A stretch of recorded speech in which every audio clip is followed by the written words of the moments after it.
김경래 최강 시사.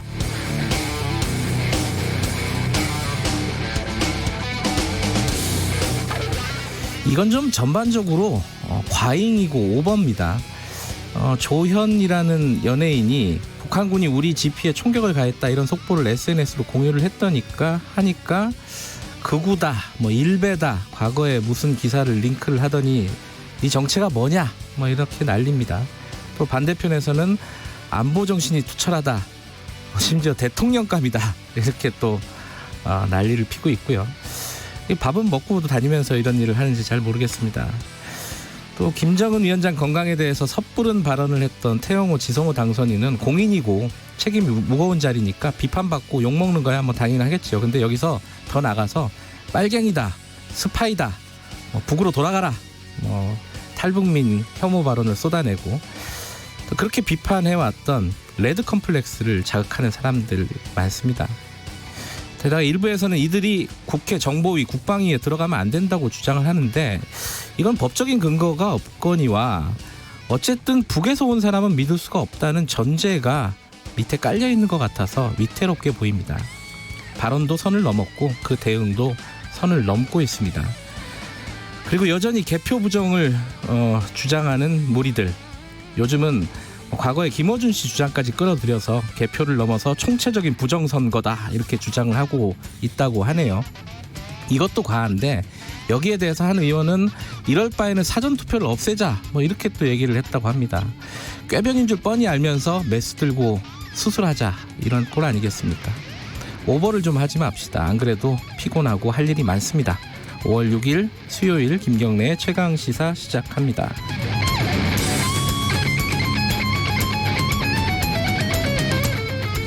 김경래의 최강시사는 유튜브 라이브 열려 있습니다. 많이들 봐주시고요. 문자 참여 기다립니다. 샵 9730으로 보내주시면 되고요. 짧은 문자는 50원, 긴 문자는 100원입니다. 스마트폰 콩 이용하시면 무료로 참여하실 수 있습니다. 오늘 1부에서는요. 영국 코로나19 상황 굉장히 심각합니다. 그래서 주 영국 대사 박은하 대사님 연결해서 영국 상황이 어떤지, 그리고 한국 방역 체계에 대해서 영국에서 바라보는 시각 어떤지 좀 알아보겠습니다. 2부에서는요. 지금 각 당의 원내대표 선거가 한창이죠. 더불어민주당 원내대표 후보들 차례로 연결하는 인터뷰 준비했습니다.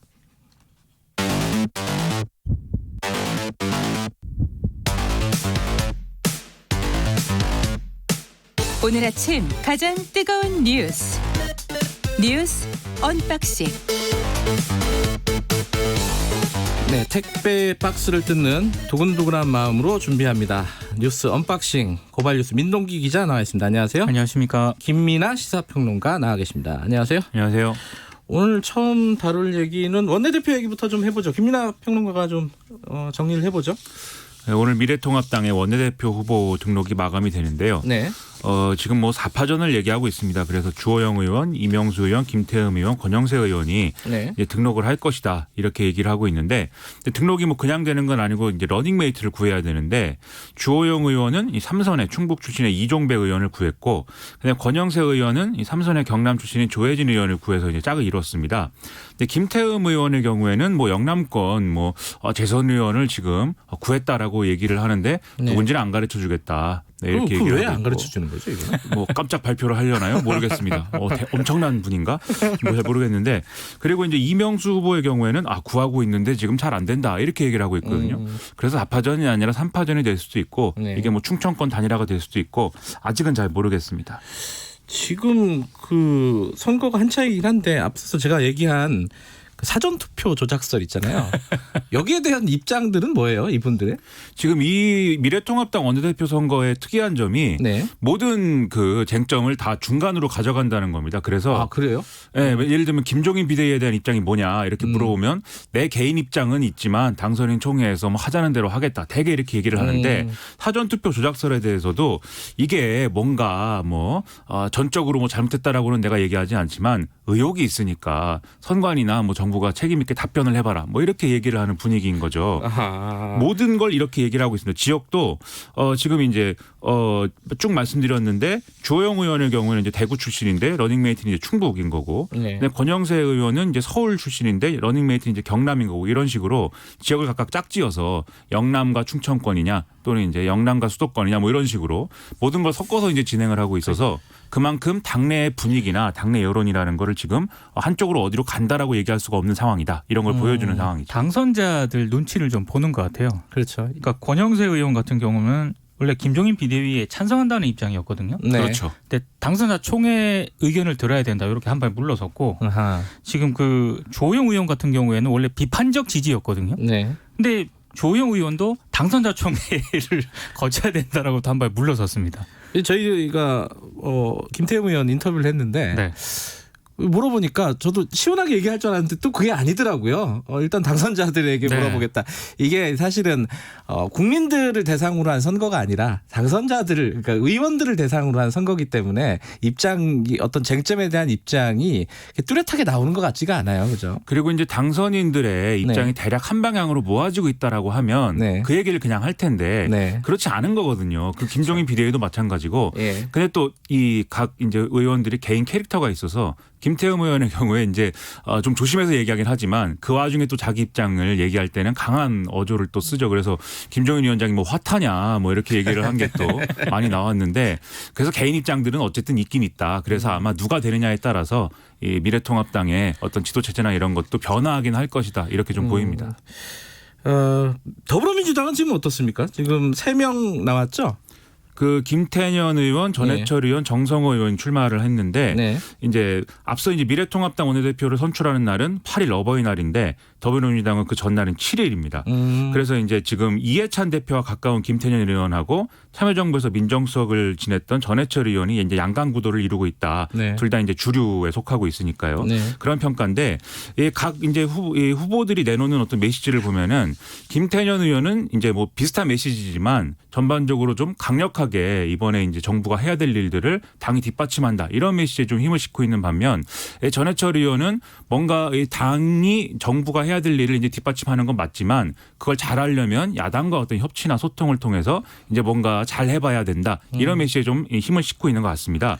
그리고 지금 이인영 원내대표 있지 않습니까? 예. 이인영 원내대표가 지난번에 이제 경선할 때 원내대표 될 때 본인이 당선될 때? 그렇죠. 예. 그때 이제 좀 전해철 의원 쪽이 지원 사격을 했다, 이런 얘기거든요. 그래서 아마 이번에는 전해철 의원 쪽으로 좀 무게 중심이 옮겨가는 거 아니냐, 이런 분석도 뭐 여의도 근처에서는 하고 있는 모양입니다. 여의도 근처에서요? 그렇죠.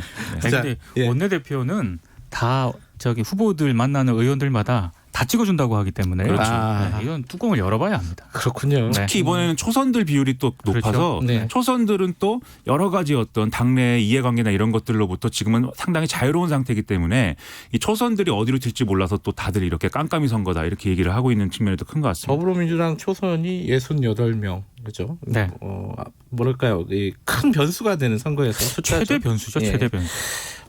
저희들이 2부에서 더불어민주당 쪽 그 후보들 릴레이 인터뷰가 예정이 되어 있습니다. 그때 좀 자세히 좀 들어보도록 하고요. 근데 지금 얘기하고 있는 건 사실 21대 국회잖아요. 네. 근데 20대 국회에서 아직도 못한 일들이 있습니다. 아직 시간은 좀 있어요. 5월 29일까지인가요, 임기가? 네, 그렇게 29일까지인데. 예, 이 시간은 있는데 뭐 제대로 될 가능성은 그렇게 높지는 않은 것 같아요. 어쨌든 20대 국회에서 법안 처리가 제대로 안 됐다, 뭐 이런 것들은 계속해서 지적이 되고 있습니다. 36.6% 됐더라고요. 뭐가요? 어제까지 20대 국회 법안 처리 실적이 실적이 그렇게 예. 이제 집계가 됐는데 아직 처리해야 할 건수가 15,256건입니다.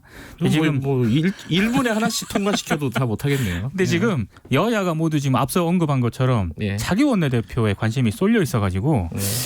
이게 임기 내에 한 건이라도 더 처리가 과연 가능하겠느냐, 이런 지금 아주 우울한 전망이 나오고 있거든요. 예. 그러니까 민주당 같은 경우에는 11일이나 12일쯤에 국회 본회의를 열어가지고 남은 법안들을 처리하겠다, 이런 계획은 세우고 있는데요. 네. 근데 지금 21대 당선자들이 20대 법안 처리를 위해서 본회의 협상을 해야 되는 상황이다 보니까 이것 역시 가능성이 낮다, 이런 전망이 나오고 있습니다. 지금 20대 국회에 처리 못한 게 뭐가 있을까요? 대표적으로 예를 들어 이제 종부세 법안이 처리가 안 됐죠, 그죠? 그렇죠. 이건 상임위의 계류중이기 네, 때문에 이거는 뭐 거의 불가능해진 거. 물 건너갔다고 다들 보도를 하고 있는 것 같고 예측을 하고 있는 것 같고 또 중요한 게 뭐가 있을까요? 공수처 관련된 보수 법안도 처리가 안 됐죠. 네, 그렇죠? 이게 공수처 같은 경우에는 예. 이걸 처리를 해야 되는 게요. 예, 당장 그 공수처장 임명하기 전에 국회 인사청문회를 거치도록 돼 있거든요. 예, 그러려면 국회 운영위원회에 지금 올라 있는 인사청문회법이라든가 네, 국회법과 같은 이 부수 법안을 처리를 해야 됩니다. 네,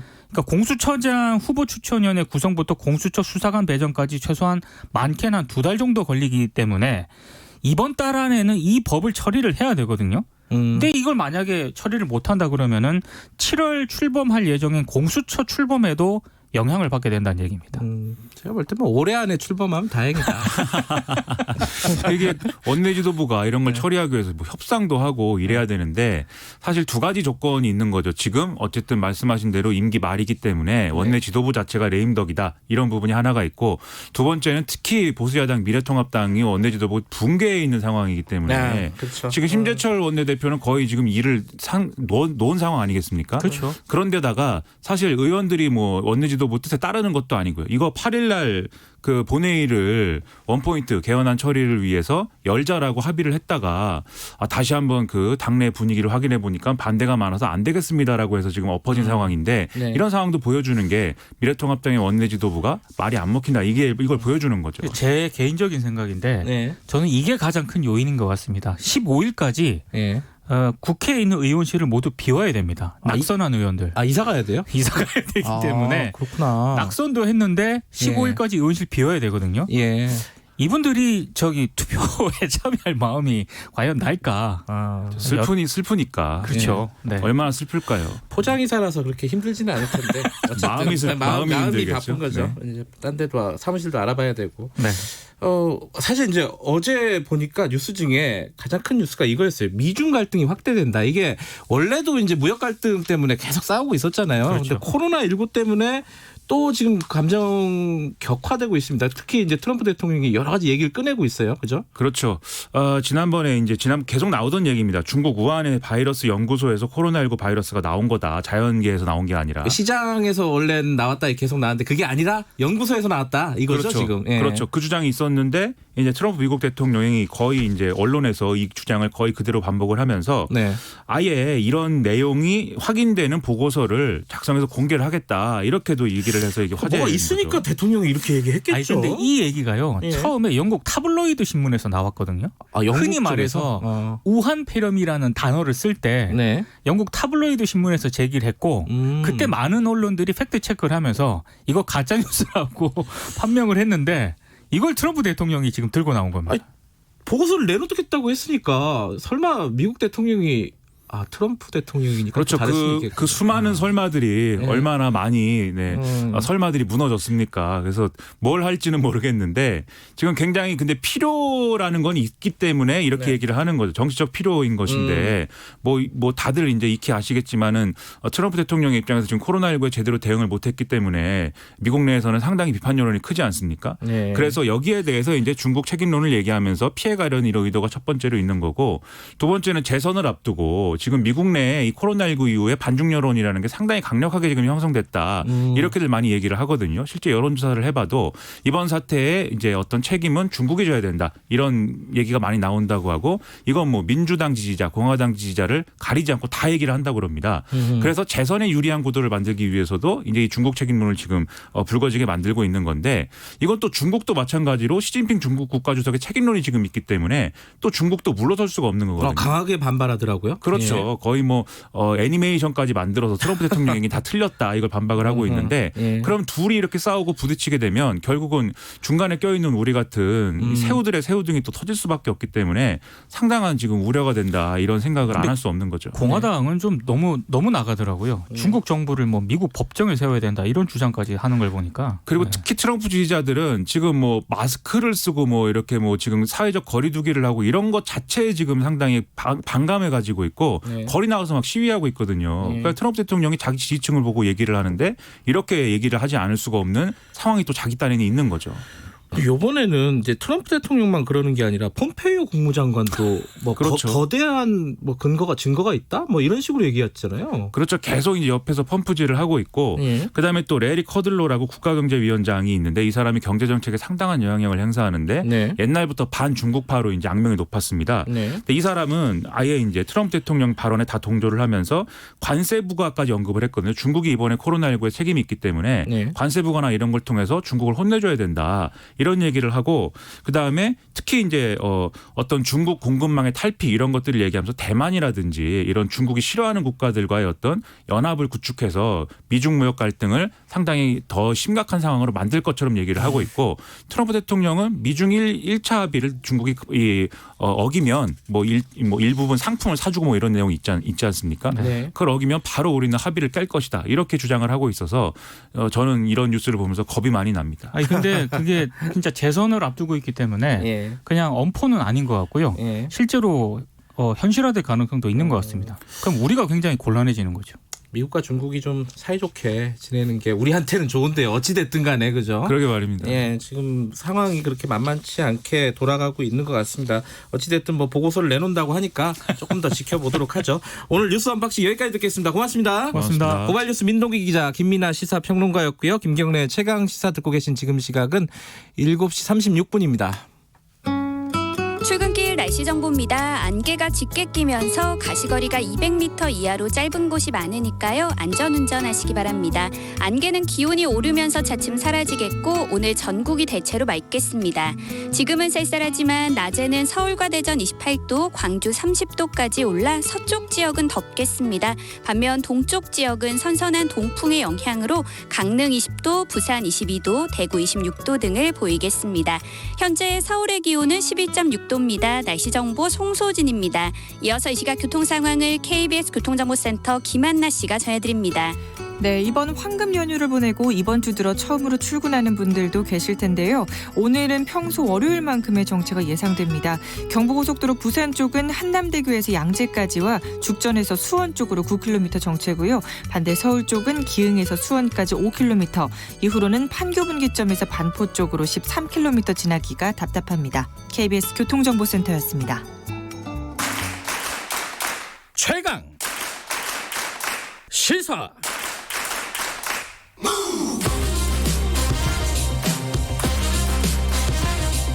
지금 여러분께서는 김경래 기자의 최강 시사를 듣고 계십니다.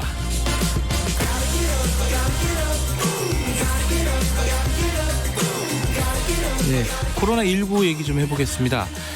우리나라는 지금 코로나19 상황이 그나마 좀 소강 상태를 보이고 있는데 미국이나 유럽 쪽은 여전히 좀 심각한 상황입니다. 특히 영국 같은 경우에는요, 이태리의 사망자 수를 추월을 했다, 이런 보도를 저희들이 봤죠. 상황이 만만치가 않은 것 같은데 오늘은 영국의 박은하 대사님 좀 연결해서 현지 상황 좀 알아보도록 하겠습니다. 박은하 대사님 나와 계시죠? 안녕하세요. 예, 안녕하세요. 네. 영국 상황 저희들이 일전에 장하준 교수님도 한번 연결해 본 적이 있는데 뭐 집 밖에도 못 나간다 이런 얘기를 들었습니다. 지금 상황은 어떤가요? 안타깝게도 영국 상황이 아주 심각합니다. 네. 확진자가 거의 저희 나라 20배 수준인 20만 명 정도 됐고요. 네. 사망자도 약 3만 명에 달하고 있습니다. 네. 특히 그 사망률이 15%로서 프랑스에 이어서 세계에서 지금 제일 높은 수준을 보이고 있고요. 네. 현재 그 식료품점하고 약국을 제외한 상점, 식당 등 거의 모든 시설이 임시 폐쇄가 되어 있습니다. 예. 그래서 전 국민이 그 필수 요원 외에는 집에서 머무러야 하는 그런 이동 제한 명령, 그러니까 봉쇄 명령이 발동 중에 있고요. 네. 식료품점을 간다든지 산책, 자전거 등 운동을 위한 외출만 제한적으로 허용되어 있습니다. 네. 근데 이제 오랜 그 시간 동안 집에만 있다 보니까 부부 갈등도 이제 커지고 참, 가정 폭력도 늘어나고 해서 최근에는 부부 싸움 후에 머리를 식히기 위해서 친구 집에 가는 것은 예외적으로 허용이 되고 있습니다. 아, 그래요? 네, 현실적이고 인도주의적인 고려라고 할 수 있겠죠. 그럼 뭐 대사님도 밖으로 지금 외출 같은 거는 불가능하시겠네요, 그죠? 저는 그래도 이제 대사고 외교단이기 때문에 네. 외교 활동을 위해서 대사관을 가는 거는 제한적으로 허용이 되고 있습니다. 그렇군요. 네, 우리 교민들 다행인 것은, 예. 말씀하세요. 네네. 예. 네, 다행인 것은 지금 코로나 상황에 좀 개선 조짐을 보이고 있어서 또 점진적으로 이런 봉쇄를 좀 해제해 나가려는 그런 네. 검토가 진행되고 있습니다. 그런데 저 뉴스를 보면요. 하루에도 아직도 사망자가 몇백 명씩 나오고 있어요. 근데 네. 보리스 존슨 영국 총리가 정점은 지났다 이렇게 지난달 말에 발표를 했거든요. 이거 어떻게 네. 어떤 게 맞는 겁니까? 지금 정점은 지났다 이렇게 보는 게 현지에서는 지배적인 시각인가요?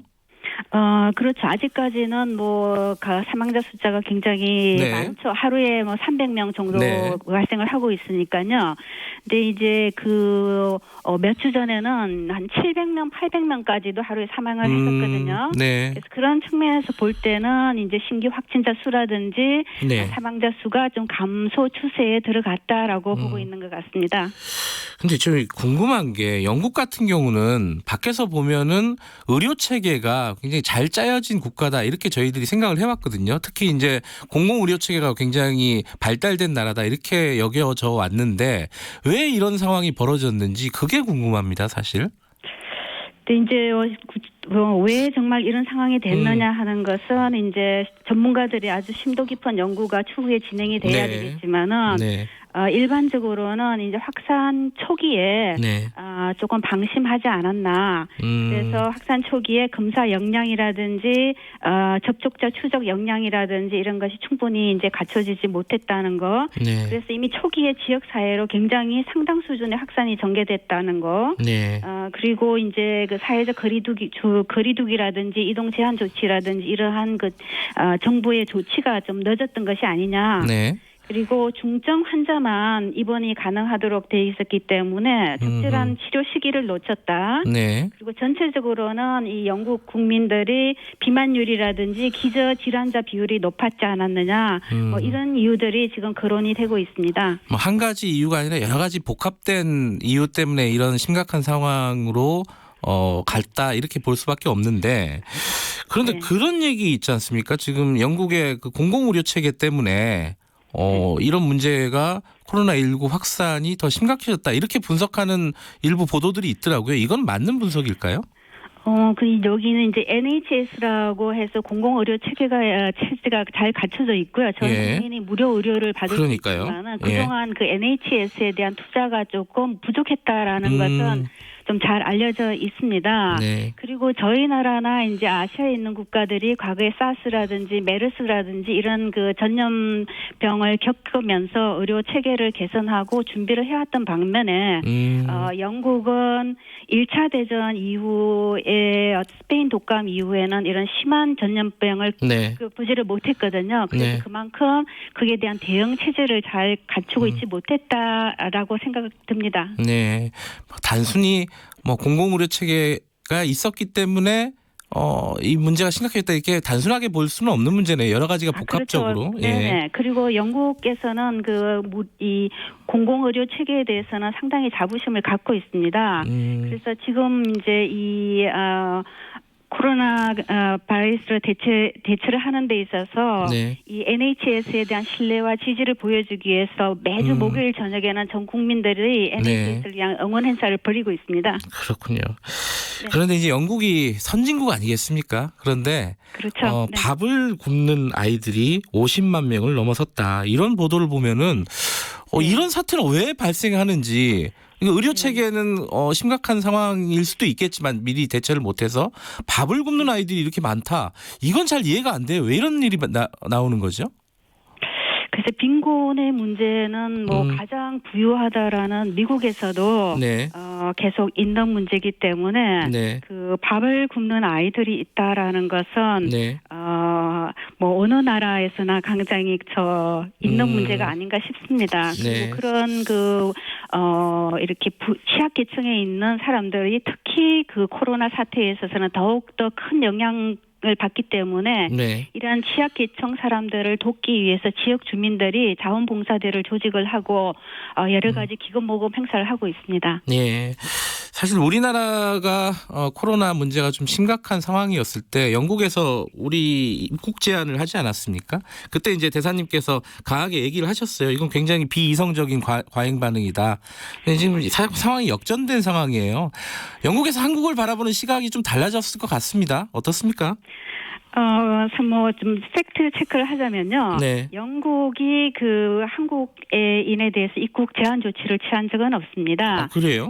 제가 그 BBC 인터뷰에서 2월 말에 한 인터뷰에서 한국인 입국 제한 문제에 대해서 이제 이견을 제기를 했었는데 이건 네. 영국에 대한 것이 아니고 네. BBC가 전 세계를 대상으로 하는 방송이기 때문에 당시 한국이 확진자 숫자만 높다는 걸 가지고 네. 한국인에 대해서 무조건적인 입국 금지라든지 제한을 하는 것은 적절치 않다. 왜냐하면은 네. 한국은 확진자와 접촉자의 출국을 금하는 조치를 하고 있고 네. 또는 모든 승객들에 대해서 출국 전에 발열 체크라든지 이런 엄격한 출국 관리를 함으로써 네. 해외의 전염 위험을 방지하고 있다는 사실을 간과한 상태에서 제한을 하는 것은 과학적이지 않다라는 네. 얘기를 제가 한 거고요. 네.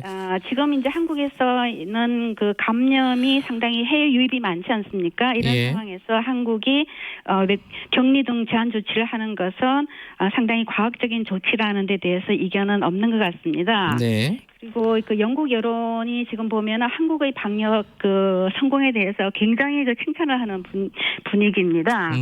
매일 한국을 상대 성공 모델로 해서 한국을 벤치마킹해야 된다는 기사가 끊이지 않고 나오고 있는데요. 네. 뭐 몇 가지 예를 들자면은 이제 가디언지 같은 데서는 코로나 19의 그 퇴치 모델이 된 한국 그리고 이상적인 서구의 이미지는 산산조각 났고 한국의 방역의 성공은 한국형 모델의 정당성을 입증하였다. 네. 뭐 이렇게 나오기도 하고요. 또 외무성 고위 간부는 트위터에 한국의 성공이 영국에서도 코로나를 종식시킬 수 있다는 희망을 보여주었다. 이렇게 이제 올리기도 했고요. 네. 또 BBC 같은 경우에는 한국의 기술과 검사 능력, 투명성, 정부 주도하의 국민 협조가 성공의 비결이다 이렇게 분석도 했죠. 네. 그리고 강경화 외교장관께서 BBC 그 인터뷰를 할 때 네. 영국의 외교장관으로 모시고 가고 싶다라는 여론까지 형성될 정도로 그 한국에 대한 여론이 네. 굉장히 좋아지고 있습니다. 오죽 답답하면 뭐 그런 얘기까지 나오겠습니까? 대사님도 뭐 여러 언론에서 영국에서 이렇게 인터뷰하시고 이런 것들을 저희들이 뉴스로 보고 있습니다. 그런데 영국에서 초기에 이런 얘기 나왔잖아요. 집단 면역이나 이런 얘기 나오지 않았습니까? 근데 그런 얘기는 이제는 안 나오죠? 그럼요. 그 이제 발생 초기에 이걸 어떻게 대처하느냐를 가지고 내부적으로 상당히 이제 토론이 있지 않았습니까? 예. 근데 이제 영국에서는 이제 바이러스가 과거에 뭐 사스라든지 메르스 같은 것들이 네. 유럽에는 많이 발병하지 않았기 때문에 코로나 바이러스도 뭐 심각하게 전개되지는 않지 않겠느냐라는 낙관적인 그런 생각도 가졌었고요. 네. 또 집단 면역을 통해서 점진적으로 극복해 나갈 수 있다라는 생각도 이제 가졌던 것이 사실인 것 같습니다. 네. 근데 이제 3월 이후에 영국에서 상황이 급격하게 이제 악화되면서 이대로 가면은 26만 명까지도 사망할 수 있다라는 보고서가 나왔습니다. 예. 이 보고서가 나오면서 정부에서도 아주 강경한 봉쇄 조치를 발동하게 된 거죠. 그래서 더 이상은 이 집단 면역을 통해서 네. 해나가겠다는 얘기는 지금 없습니다. 네. 그런데 지금 한국을 뭐 모범적인 방역 사례로 보고는 있지만은 서구인들이 보기에는 조금 의아한 부분들이 있는가 봐요. 예를 들어서 이제 확진자들 동선이나 이런 것들을 적극적으로 우리는 공개하지 않습니까? 그런 것들이 사생활 침해다. 뭐 이런 논란들이 있는 건 사실이죠. 그렇죠. 이 유럽에서는 아무래도 그 사생활 보호, 프라이버시 이런 것들에 대해서 굉장히 민감한 것은 또 사실입니다. 네. 근데 이제 우리가 확진자 정보를 일부 공개한 것에 대해서도 이게 개인 사생활에 침해 요소가 있지 않느냐라는 이제 의견이 있었던 것은 사실인데 이것이 한국의 경우에 이 코로나라는 특수한 상황, 위기 상황에서 사생활 보호와 보건이라는 공익의 균형을 맞춰 나가는 데 있어서 네. 개인의 어떤 일정 부분은 양보할 수 있다는 것이 바로 아주 그 높은 진정한 시민 의식의 이게 실현이 아니냐라고 지금 상당히 시각이 변화되고 있고요. 그렇군요. 또 네, 이런 그 개인 정보를 일부 공개하는 것도 굉장히 익명성 보장이라든지 제한적인 정보 사용 범위라든지 또 악용 우려 방지 대책이라든지 네. 뭐 이런 것들을 이해하게 됨으로써 오히려 지금은 프랑스도 추적 앱을 도입을 했고요. 네. 영국도 지금 시범 가동을 시작을 했습니다. 네, 인식이 달라지고 있군요. 그렇습니다. 저 앞에서 잠깐 언급을 하려다가 말았는데 저희 사실 걱정 중에 하나는 교민들입니다. 특히 이제 네. 독일 같은 경우에 인종차별 범죄가 벌어졌어요. 독일 유학생 부부가 지하철에서 폭행을 당하는 사건이 벌어졌는데 영국 같은 경우는 이런 어떤 일은 안 벌어지고 있습니까? 어떻게 파악하고 계세요? 글쎄, 영국에서도 이제 이런 일이 벌어질 것을 방지하기 위해서 네. 영국 정부나 영국 언론에 대해서도 이런 일이 절대 일어나서는 안 된다는 것을 주의를 계속 환기를 시켜왔고요. 네. 지난 2월에 그 한국 학생, 우리 유학생 한 분이 이제 폭행을 당한 일이 있었는데, 네. 다행히 큰 부상을 입지는 않았습니다. 네. 근데 이제 우리나라 국민은 아니지만은 3월 초에 싱가포르 그 분이 폭행을 당해서 또 경찰이 신속하게 범인을 체포한 바가 있습니다. 네. 근데 이제 뭐 아직까지는 그 코로나 관련해서 뭐 인종차별적인 사건이 우려했던 것보다는 그런 심각한 상황이 나오고 있지는 않은 것 같습니다. 계속 저희가 주시하고 이걸 방지하도록 해야겠죠. 예, 알겠습니다. 근데 저희가 이 동양인 혐오 이런 것을 이제 소구에서 보면서 한편으로는 우리 사회는 인종차별이 없는지도 우리 스스로가 생각해 봐야 되지 않겠느냐. 사실 인종차별로부터 완전히 그 자유로운 나라는 없거든요. 그래서 인종차별이라는 것이 굉장히 보편적인 인권 문제에서 심각한 문제다 하는 것에 대한 인식을 좀 높여나가고 이에 대한 정책도 잘 만들어 나가야 되지 않을까 생각합니다. 우리나라도 예외는 아니고요. 예, 알겠습니다. 영국 상황이 굉장히 심각한데 좀 빨리 코로나19 확산세를 잡았으면 좋겠고 그 뒤에 어떤 영국 상황이 변했는지는 나중에 한번 또 연결할 기회가 있을 것 같습니다. 오늘 말씀 감사합니다. 네, 감사합니다. 네, 주 영국 대사 박은하 대사님이었습니다. 네, 인터뷰를 하는 도중에 대사님이 이 저희 나라라는 표현을 썼는데 여기에 대해서 많은 지적이 있었습니다. 제가 중간에 사실 바로 잡았어야 되는데 미처 바로 잡지 못한 부분 사과를 드립니다. 자꾸 이제 겸양의 뜻으로 표현을 하다 보니까 좀 과할 때가 있죠. 부적절한 발언이었다고 생각하고요. 사회자로서 교정을 해드리지 못한 부분 사과를 드리도록 하겠습니다. 인터뷰 내용은 간대없고 저희 나라 논란만 남았네요. 죄송스럽습니다. 청취자 여러분들. 자, 김영래 최강시사 1부는 여기까지 하고요. 자, 2부에서는요. 민주당 원내대표 후보들 차례로 만나보고요. 3부에서는요. 이 사건 정말 끔찍한 사건입니다. 성폭행에 저항하다가 억울하게 옥살이를 한 최말자 할머니 56년 만에 재심 청구, 이 사건의 전말 들어보도록 하겠습니다. 잠시 후 8시에 뵙겠습니다.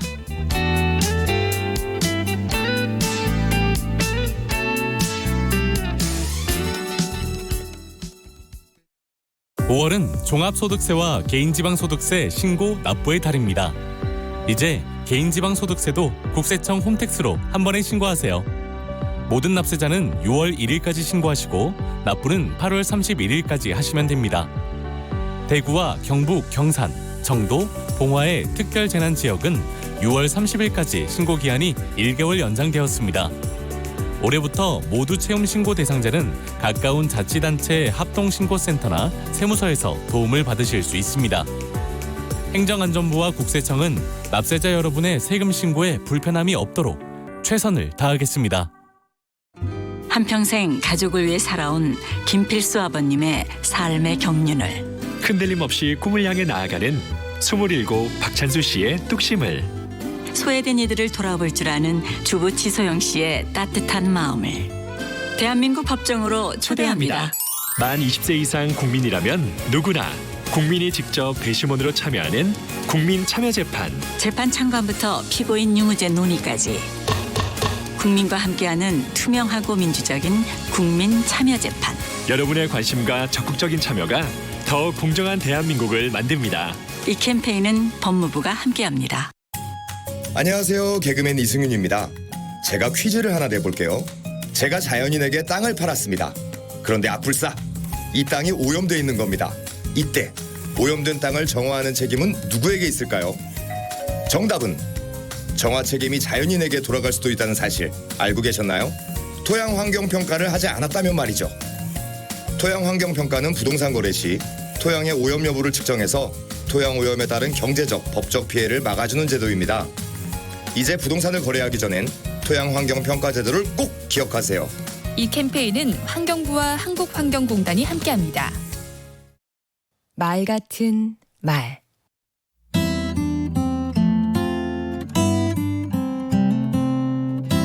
안녕하세요. 강원국입니다.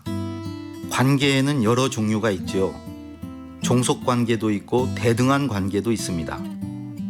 비슷한 사람끼리 모여 있거나 이질적인 사람이 섞여 있기도 합니다. 경쟁한 관계도 서로 돕는 관계도 있습니다. 이렇게 다양한 관계에 가장 큰 영향을 미치는 것이 뭘까요? 바로 말입니다. 그러면 어떻게 말해야 좋은 관계를 만들어갈 수 있을까요? 무엇보다 이기려 들지 말아야 합니다. 그렇다고 무조건 저주라는 뜻은 아닙니다. 그러나 이기려는 욕심만으로는 이길 수 없더라고요. 적어도 관계라는 측면에서는 그렇습니다. 내가 이기면 누군가는 지는 결과가 되고 진 사람과의 관계가 좋을 리 없잖아요. 어쩌면 말로 지는 게 관계에서 이기는 길 아닐까 싶습니다. 축구를 생각해보죠. 내가 공격수로서 골을 넣어 이기는 방법도 있지만 수비를 잘하거나 공격수를 도와서 이길 수도 있습니다. 내가 골을 넣어 스포트라이트를 받으면 좋겠지만 그런 과정에서 상처받는 사람이 있고 질투하는 사람도 생긴다는 걸 잊지 않으면 될 것 같습니다. 좋은 관계를 위해서는 가르치려 들지도 말아야 합니다. 누구나 사정이 있고 자기만의 공간이 있습니다. 그런데 자꾸 영역을 침범해 오면 그것을 반길 사람은 없습니다. 나에 대해 아는 척하고 결점을 찾아 고치려 든다면 아무리 옳은 말이라도 고맙지가 않습니다. 심지어 부모 자식 간에도요. 그렇다고 무관심하란 얘기는 결코 아닙니다. 관심을 갖고 자주 만나 대화하는 것은 중요합니다. 하지만 그러다 보면 선을 넘게 되고 오히려 관계를 해치는 일도 생기지요. 그래서 관계라는 건 고슴도치 딜레마 같은 것 아닐까 싶네요. 온기를 나누기 위해서는 가까이 가야 하지만 가까이 가면 가시에 찔리게 되는 어려운 말입니다. 결국 이 방법밖에 없지 않을까 싶습니다. 자주 만나되 지킬 건 지키자. 너무 가깝지도 그렇다고 너무 멀리도 말자. 불각은 불가원. 참 지키기 어렵지만 맞는 말인 것 같습니다. 강원국의 말 같은 말이었습니다. 지면서 이기는 쪽으로, 멀고도 가깝게. 참 쉽죠?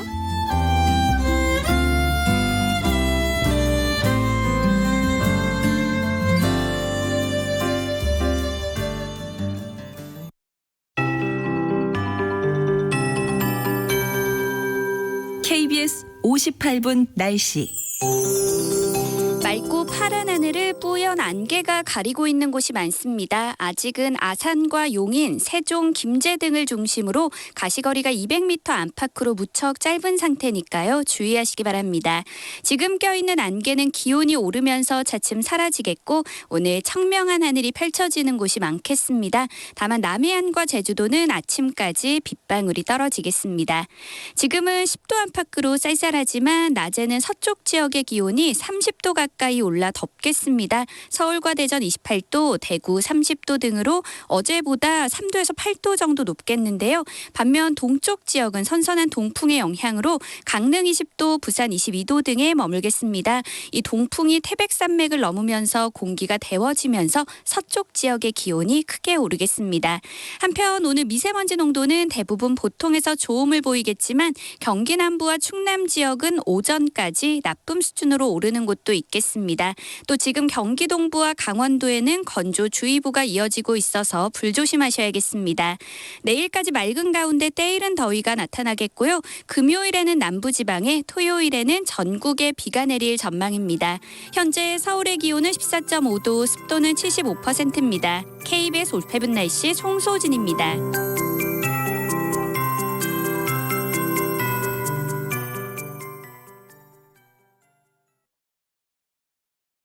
정성을 다하는 국민의 방송 KBS가 8시를 알려드립니다. AM 711kHz, FM 97.3MHz, KBS 1라디오입니다. HLKA.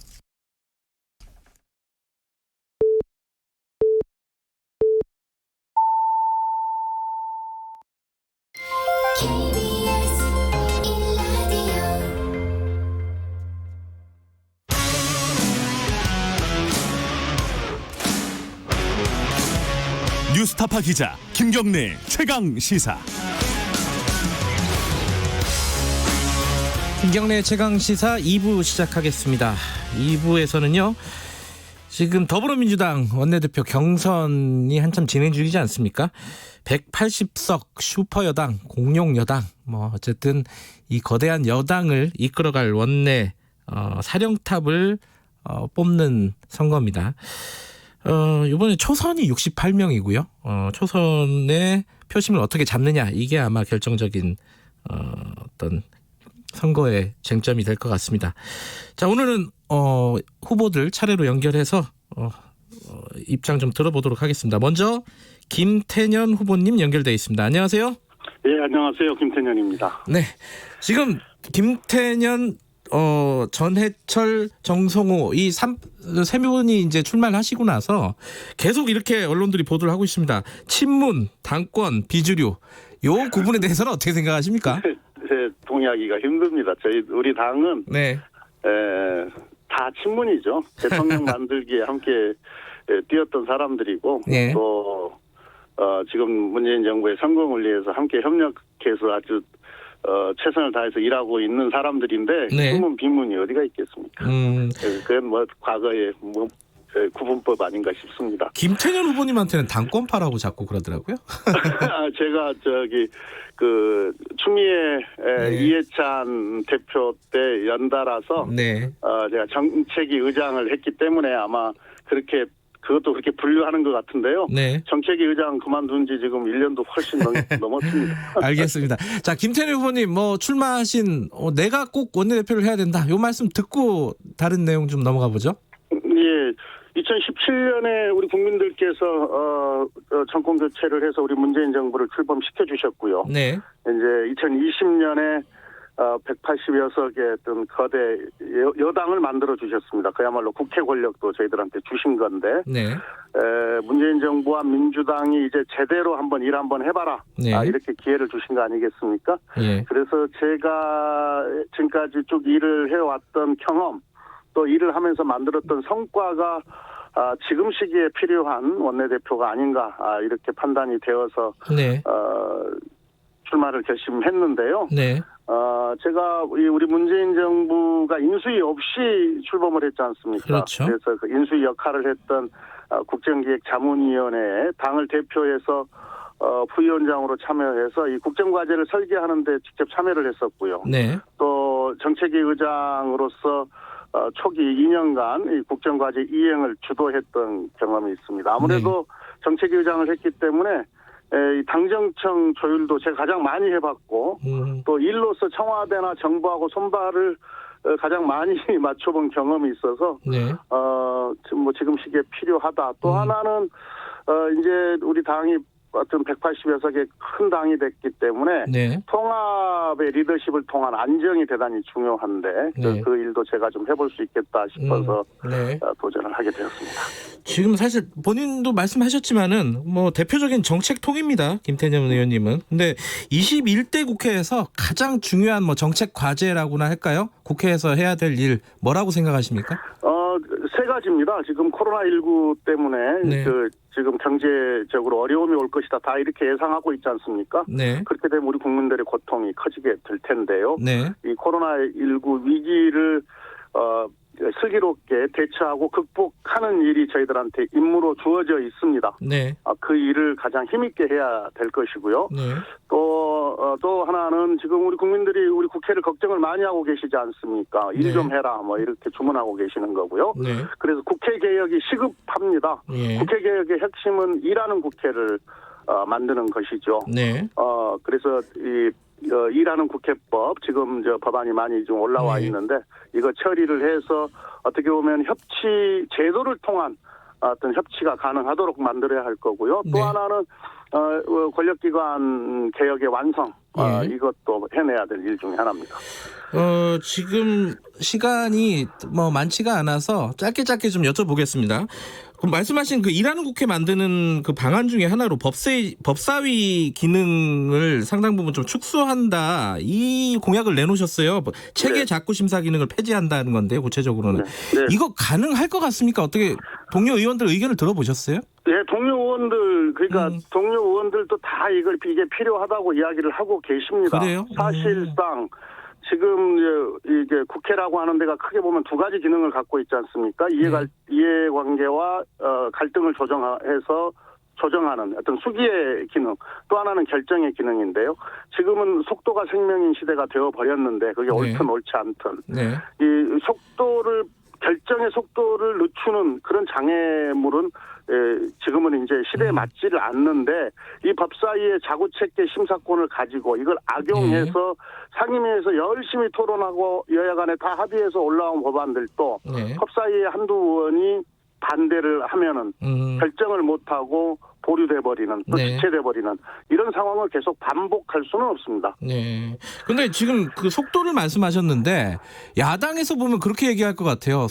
민주당이 그럼 독주를 하는데 견제할 수 있는 방법이 하나 없어지는 거 아니냐 이렇게 우려를 할 수도 있을 것 같은데 어떻게 보세요? 다른 견제를 하기 위한 장치는 다르게 만들어야지. 지금 자구체계 수정 권한 자체가 법안을 막으라고 만들어준 권한이 아니거든요. 그야말로 자구체계 심사인데 자구체계 심사는 그야말로 실무적인 일이기 때문에 사무처에 기구 하나를 만들어서 그건 하면 되는 겁니다. 견제 장치가 필요하다면 다르게 만들어야 되겠죠. 알겠습니다. 지금 그러니까 이 문제가 견제가 아니라 발목 잡기 수단으로 악용되면 안 된다 이런 거죠. 지금 20대 국회 며칠 안 남았어요. 사실 안 남았는데 통과되지 못한 법안이 꽤 있습니다. 예컨대 이제 종부세 관련된 법안 이런 것들은 어떻게 처리를 하실 수 있겠어요? 제가 이제 우리가 내일 그다음에 통합당이 모레 이제 원내 대표가 새로 뽑히게 되는데요. 바로 이제 상견례하고 20대 국회를 어떻게 마무리하고 21대 국회를 개원할 것이냐 협상에 들어가지 않겠습니까? 20대 국회에서 마무리할 일은 마무리하자 이렇게 간곡하게 호소하고 협상을 해볼 생각입니다. 20대 국회에서 마무리할 게 뭐 종부세도 있지만은 뭐 예컨대 공수처와 관련된 후속 법안들 이런 것들도 처리를 하실 생각이세요? 그렇고 아까 말씀드렸던 제일 중요한 일하는 국회 개혁의 핵심인 일하는 국회를 만들기 위한 국회법 개정 이것도 협상을 해볼 생각입니다. 지금 야당에서 의지가 있을까? 지금 왜냐하면은 심재철 원내대표 같은 경우에는 협상을 할 수 있을까 싶기도 하고요. 그러니까 모레 지도부가 바뀌잖아요. 바뀌면은 그러니까 이제 이번 선거 결과를 야당도 잘 평가를 하실 거라고 보는데, 그러니까 지난 3년 동안 반대를 위한 반대, 발목 잡기 이런 야당의 그다음에 뭐 장애투쟁 이런 야당의 행태에 대해서 국민들께서 어떻게 보면은 평가를 하신 것이라고 볼 수 있지 않습니까? 예. 그래서 아예 제도적으로 여야 간에 충분히 협상하고 논의하고 할 수 있는 수기 기능은 충분히 확보를 하되 어떤 결정의 속도는 빨리 할 수 있는 그런 이 국회 개혁은 여야의 문제가 아니고 알겠습니다. 이건 국회가 국민들로부터 지탄받지 않기 위해서라도 시급히 처리해야 됩니다. 간단하게 두 가지만 여쭤볼게요. 하나는 종부세 완화 관련된 얘기가 총선 때 나왔는데 거기에 대한 입장은 어떠세요? 예, 기본 방향 투기 수요 근절 실수요 보호 이건 우리 당의 기본 원칙이고요. 네. 그리고 공정과세, 과세 형평성 높이는 것 이것도 기본 원칙인데 다만 1주택자 중에서 장기간 실거주하신 분들, 장기간 실거주하신 분들에 대한 부담 경감은 저희가 선거 때 이야기했던 것처럼 검토 가능합니다. 개헌 관련된 얘기는 여쭤보면 또 원칙적인 말씀하실 것 같은데 어떻게 보세요? 개헌 얘기 개헌할 수 있을 것 같습니까? 21대 국회에서? 그러니까 지금 이 시기에 개헌이 등장을 해서 주요 이슈가 되어서 이렇게 정쟁의 도구로 이제 활용되는 것 그렇게 되는 것은 바람직스럽지 않다는 기본 입장을 갖고 있습니다. 왜냐하면 지금 워낙 이 경제 지키기 현안이 시급합니다. 여기에 역량을 총 집중을 지금 해야 되는 문제가 있기 때문에 그런 거죠. 다만 우리가 지금 이제 헌법이 개정된 지가 지금 30년이 넘었고 시대는 많이 변했기 때문에 시대 변화에 맞는 그런 헌법은 필요하다. 이렇게 원칙적인 말씀을 드리겠습니다. 알겠습니다. 오늘 말씀 잘 들었습니다. 고맙습니다. 네, 감사합니다. 더불어민주당 원내대표 후보 김태년 의원이었습니다.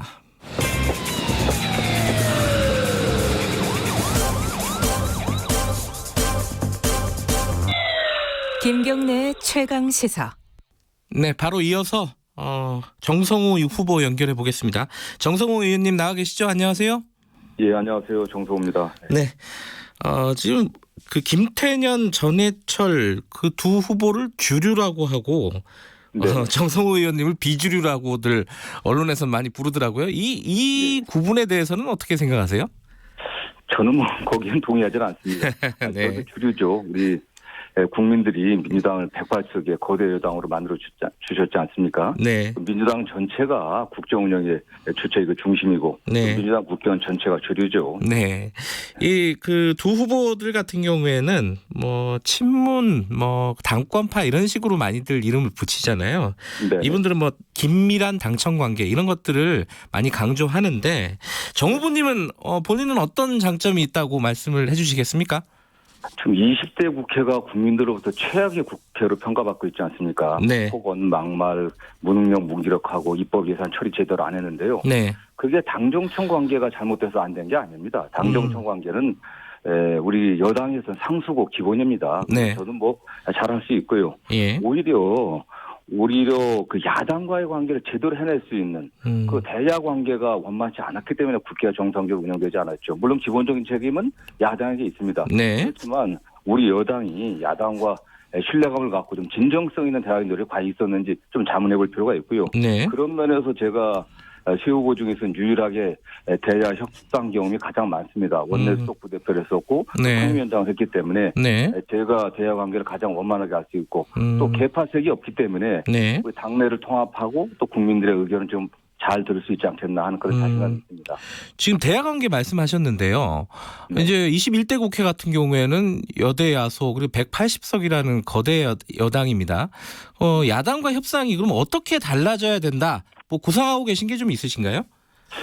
결국에는 뭐 제도가 잘못돼서 문제가 되는 게 아니라 사람 문제 아니겠습니까? 여야 관계에도 신뢰 관계가 있어야 되고 진정성 있는 대화가 돼야 되는데 저는 그런 면에서 제가 3번의 국회의원을 하는 동안 12년의 의정활동하는 동안 또 야당 의원들과 오랫동안 신뢰 관계가 있습니다. 제가 어떻게 원내수석을 했고 어떻게 상임위를 운영했는지를 잘 알고 있기 때문에 일단 야당과 대화를 하려면 진정성 있게 우리가 들어야 됩니다. 그들 의견을 듣고 먼저 여당이기 때문에 의견을 듣고 그걸 반영하겠다는 또 우리가 양보할 수 있는 그런 자세가 필요하고요. 전 그런 의미에서 누구보다도 잘할 수 있습니다. 사실은 이번에 원내대표 선거에서 가장 큰 변수 중에 하나가 초선 당선인들입니다. 68명이나 되는데 이 초선 당선인들을 움직일 수 있는 뭐 전략, 메시지 어떤 게 있으실까요? 저는 다른 무엇보다도 이번 그 원내대표 선거 의미를 초선 의원분들이 잘 알 거라고 보고 있습니다. 네. 이게 이번 원내대표가 무슨 특정 계파의 대표를 뽑거나 네. 특정 정파 이익을 대변하는 그런 원내대표가 아닙니다. 이번 원내대표는 180석 거대 여당 대표이기 때문에 사실상 국민의 대표를 선출한 그런 의미를 갖고 있다고 보고 있습니다. 네. 그리고 우리 초선 의원들이 정말 본인들이 독립된 헌법기관으로서 국회를 운영하는 데 있어서 주체이기 때문에 또 최초의 또 국회의원에서 권한 행사입니다. 네. 그렇기 때문에 대화 관계를 원만히 할 수 있고 또 그래서 국회가 성과를 낼 수 있는 그리고 당내를 통합할 수 있는 그런 리더십이 어떤 리더십인지 네. 그런 걸 좀 객관적으로 보고 좀 판단을 할 거로 믿고 있습니다. 알겠습니다. 시간이 많지는 않지만은 그래 구체적인 정책 과제, 20대 못한 과제, 21대 해야 될 과제 이런 부분들을 간단하게나마 좀 여쭤보겠습니다. 먼저요. 21대 국회에서 최우선적으로 추진해야 될 정책 과제 국회 어떤 게 있을까요? 일단 국민들이 20대 국회를 일 안 하는 국회로 좀 보고 있습니다. 그래서 네. 일할 수 있는 국회 시스템을 만드는 게 시급하다고 보고 있습니다. 그렇기 때문에 이미 여러 의원들이 법안을 내놓은 국회법 그 개정안들을 모아갖고 여야가 빨리 합의해서 처리해야 될 것 같고요. 예. 또 국회에 대한 불신을 만들어내는 막말, 폭언들 최근에 뭐 대북관계 발언 등 문제되고 있지 않습니까? 이런 예. 걸 없앨 수 있는 윤리투기를 강화할 수 있는 그런 법규의 어떤 정도가 꼭 필요할 것 같고요. 예. 그리고 동시에 지금 코로나 위기에 대응해서 예. 국회가 제대로 예산 입법을 뒷받침해야 됩니다. 그래서 경제 관련 법안들 특히 기업 현장이나 노동 현장에서 요구하는 그런 법안들을 빨리 처리해야 되고요. 네. 또 셋째로 20대 국회가 마무리 못한 법안들이 많습니다. 네. 여야가 합의했지만 여러 가지 이유로 처리 안 되고 있는 그런 민생 법안들을 빨리 처리해야 된다고 좀 보고 있습니다. 예. 일할 수 있는 국회를 만들려면 제일 중요한 게 뭐라고 생각하세요? 물론 중요한 거는 뭐 제도의 문제는 아닙니다. 예. 이게 뭐 제도의 문제가 아니라 사람의 문제겠죠. 그러나 일단 제도적인 뒷받침을 해야 되는데 예. 역시 국회가 늘 일하는 모습을 보여야 됩니다. 상시 국회를 열어야 되고 상시국회. 상임위원회도 늘 열어야 되고 소위원회도 현재 체계로 다 처리를 못한다 하면 복수 소위를 빨리 만들어야 됩니다. 네. 그런 의미에서 또 거기에 제대로 의원들이 일을 하지 않을 때 예. 제재를 가할 수 있게 저희들이 그런 제재 규정도 꼭 만들어야 된다고 보고 있습니다. 지금 20대 국회 얼마 안 남았는데 지금 몇 가지 처리 못한 게 많습니다. 그 중에 하나가 종부세예요. 이게 사실상 물 건너갔다 이렇게 보도들 많이 하는데 이거 어떻게 해야 된다고 보세요? 저는 뭐 마지막까지 그 여야가 협상을 해갖고 이거 처리해야 된다고 보고 있고요. 5월 29일까지 임기가 아니겠습니까? 그런데 국회의원들이 임기 동안 일도 안 하고 마무리도 안 하고 마지막 세비 받아가는 건 그건 부도덕 관행이 아니겠습니까? 여야가 다시 협의를 해야 될 것으로 보고 있고요. 다만 협의가 안 된다고 하면 저는 뭐 이것도 최우선 과제 하나로 선정해서 처리를 해야 된다고 보고 있고 기본적으로 입법 취지는 뭐 야당에서 일부 반대하지만 또 부동산 투기 근절하고 또 어쨌든 자원이 생산적인 투자에 돌아갈 수 있게 하고 특히 가장 심각한 사회적 양극화를 지금 심화시키는 게 이런 문제 아니겠습니까? 부동산 문제이기 때문에 종부세는 실소유자 1주택에 대해서는 어느 정도 완화의 측면이 필요하겠지만 종부세를 강화하는 그런 입법은 필요하다고 보고 있습니다. 지금 말씀하신 건 1주택자 종부세 완화는 총선 때 얘기가 잠깐 나왔어요. 민주당에서. 그 부분은 지금 동의하시는 건가요? 네, 그렇습니다. 다른 뭐 소득이 없는 장기 보유 1소유자에 대해서는 종부세를 좀 완화시킬 수 있는 그런 조정은 충분히 논의를 해야 된다고 보고 있습니다. 예.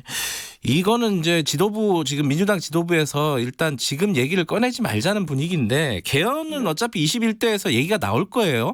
원내대표가 되신다면 개헌 문제는 어떻게 처리를 해야 된다고 보세요? 저는 현재 헌법이 87년도에 개헌되었고 그 이후에 변화가 없습니다. 그동안 뭐 사회경제적 변화가 굉장히 많았는데 개헌의 필요성은 있지만 지금 현재의 상황이 국회가 개헌 논의를 할 수 있는 그런 상황은 아닌 것 같습니다. 그렇기 때문에 지금 당장 코로나 위기 극복을 위해 갖고 국회가 일을 해야 되고 특히 경제 관련 법안을 처리해야 되기 때문에 이런 측면에서 국회가 제대로 일을 다 하고 난 다음에 여야가 합의된다고 하면은 뭐 개헌 논의를 시작할 수 있겠죠. 그러나 지금 1기 원내대표가 관심 갖고 추진해야 될 사항은 아닌 것으로 보고 있습니다. 예, 지금은 꺼낼 계제는 아니다 이런 말씀이시네요. 예. 마지막으로요. 지금 사실 7월에 공수처가 출범을 하려면은 20대 국회에서 처리돼야 될 후속 법안들이 몇 가지 있잖아요. 요거는 지금 막혀 있는 상황입니다. 만약에 지금 원내대표라면 이 문제는 어떻게 푸실 수 있겠어요? 일단 시급한 게 공수처가 일단은 형식적으로라도 출범을 해야 됩니다. 네. 그 문제가 공수처장 임명 문제이기 때문에 네. 저는 현재 국회에서 통과된 네. 공수처장 임명에 관련된 그 절차를 준수해 갖고 네. 공수처장 임명을 신속히 하고 네. 그런 상황에서 관련 뭐 검경 수사권 조정 문제라든가 또는 뭐 경찰 개혁 법안들이 좀 처리돼야 된다고 보고 있습니다. 알겠습니다. 오늘 말씀 잘 들었습니다. 고맙습니다. 예, 감사합니다. 예, 원내대표의 출사표를 던진 더불어민주당 원내대표 후보 정성호 의원이었습니다. 네, 전해철 후보는 오늘 아침에 스케줄상 맞지 않아가지고 인터뷰를 못했다는 점 청취자분들에게 양해 말씀드립니다.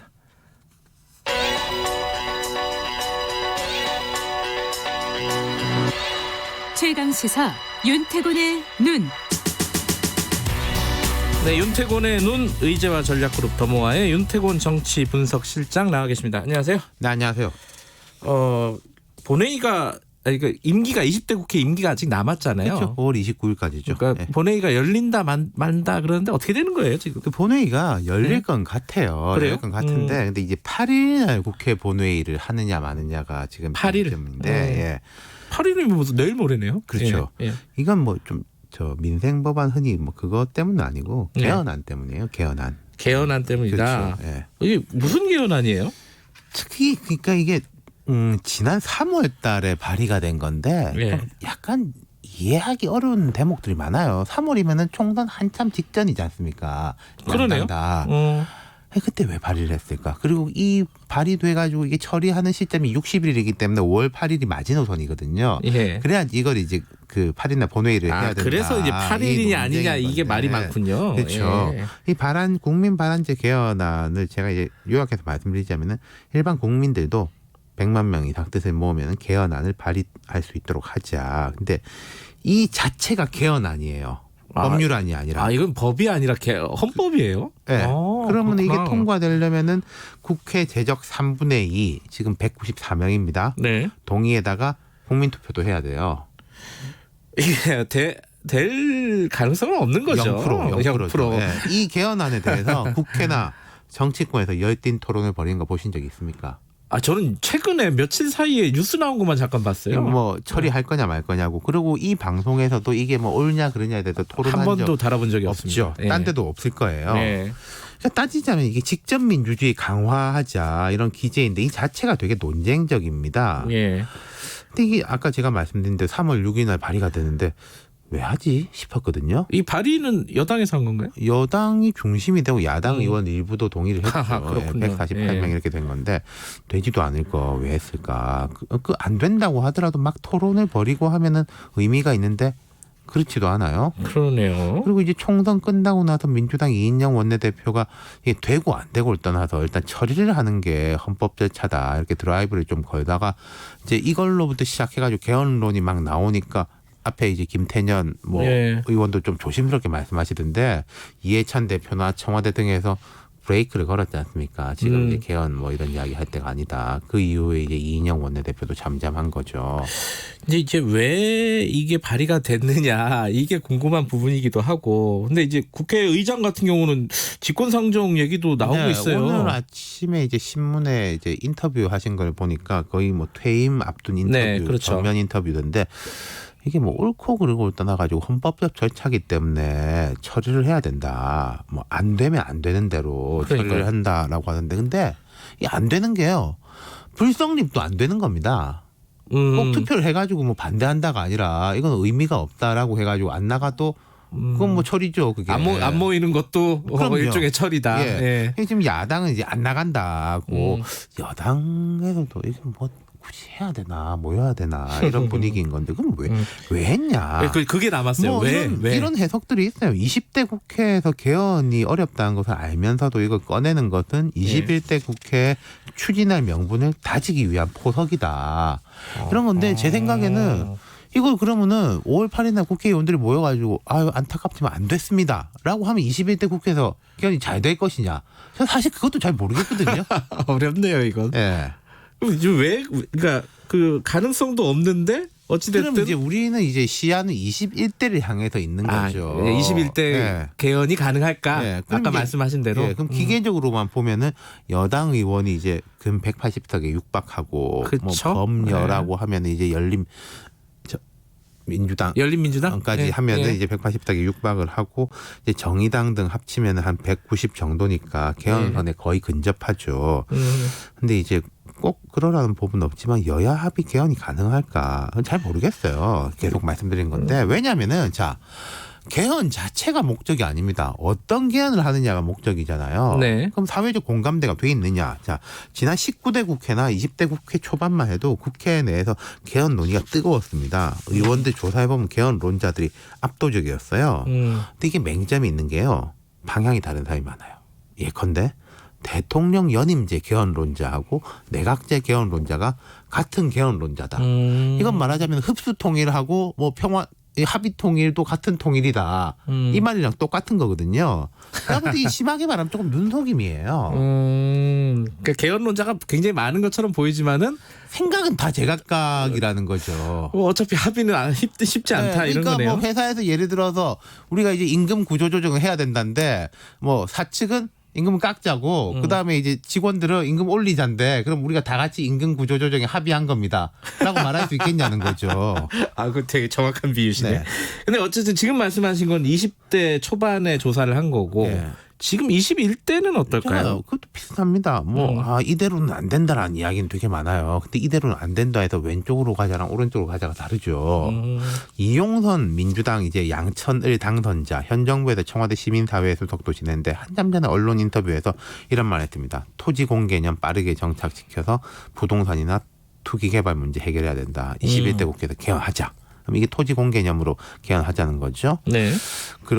그렇게 이야기를 했고 뭐 안 되면은 제도적 방법을 연구해야 된다. 그리고 또 이인영 원내대표도 지난 2월 달에 선거 이후에 개헌을 통해서 토지 공개념 명시하자 이렇게 운을 띄운 바가 있어요. 이인영 의원은 좀 적극적이네요. 근데 이게 토지 공개념에 대한 가치 판단을 떠나가지고 여권에서는 당장 다들 입을 모으게 지금 그런 이야기 할 때가 아니다. 이러지 않습니까? 그렇죠. 총선 이후에 앞서도 말씀드렸지만 이해찬 대표 등이 윤석열 총장 거취, 뭐 국가보안법 뭐 이런 이야기 할 때가 아니다. 단속했잖아요. 근데 단속한 게 뭐 당장은 먹히겠지만은 계속 먹힐까? 이건 근데 이렇게 좀, 보죠. 자, 우리가 시계열적으로 보면은 여름쯤부터 이야기 나올 겁니다. 이제 여당 당권 주자인 송영길 의원이 민주당이 180석 얻었으니까 21대 국회에서는 생산적 논의가 이루어질 것이다. 그러면은 이 전당대회 때 당권 주자들은 이야기를 할 거예요. 여당에서. 얘기 안 할 수는 없겠네요. 전당대회 정도 되면은. 그러면서 이제 개헌을 통해 대통령 단임제를 중임제로 바꾸고 책임적 총리제 도입해야 한다 이랬는데 제가 부정적으로 보는 게 이런 겁니다. 개헌의 요체는 두 가지인데요. 첫 번째는 이제 이용선 당선자가 주장한 토지 공개념처럼 또 뭐 우리 한반도 영토 조항처럼 경제, 사회, 외교, 안보에 대한 거. 한국 사회가 어떤 방향으로 가야 할 것이냐에 대한 거. 그리고 두 번째는 권력 구조에 대한 것이거든요. 참 둘 다 쉽지가 않죠. 첫 번째는 뭐 왜 어려운지 제가 말씀 안 드리겠고 두 번째는 대통령 권한 강화냐 내각제냐 정반대 방향이에요. 그 중간이 이제 한번 분권형 대통령제, 이원 집정분제 같은 것인데 좀 정치 오래 한 분들은 대체로 대통령 권한을 좀 분산시키자라는 쪽이에요. 내각제가 아니더라도. 근데 이제 송 의원이 말씀하신 책임 총리제는 제가 무슨 이야기인지 잘 모르겠는 게 이해찬, 이낙연 이런 사람들 보고도 책임 총리라고 했어요. 개헌하고 무관한 거라는 거죠. 어쨌든 전문가들이나 정치권에서는 대통령 권한을 분산시키는 쪽. 이에 대한 선호가 높은데 국민들은 그럼 국회가 힘 빼지는 거잖아. 국회에 대한 불신은 뭐 말할 수도 없는 거 아니겠습니까? 그리고 또 야권 지지자들대로 우리가 대통령 잡아와가지고 한 방에 또 변화를 확 바꿔야 된다. 이런 식이니까 이게 뜻을 모으기가 어렵고 그다음에 시간의 문제인 건데요.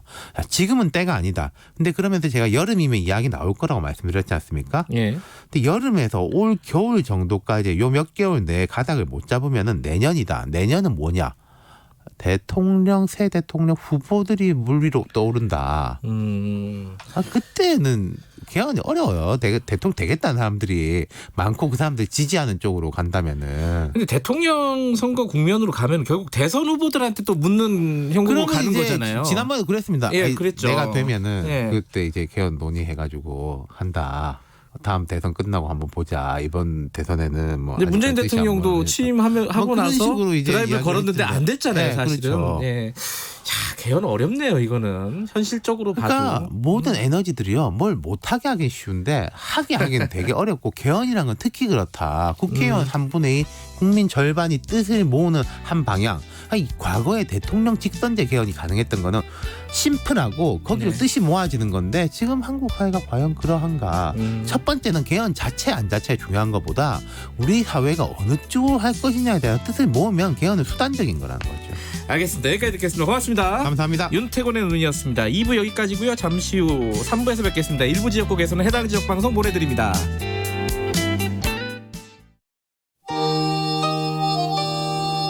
시사에도 의리가 있다. 강호의 의리가 땅에 떨어졌다.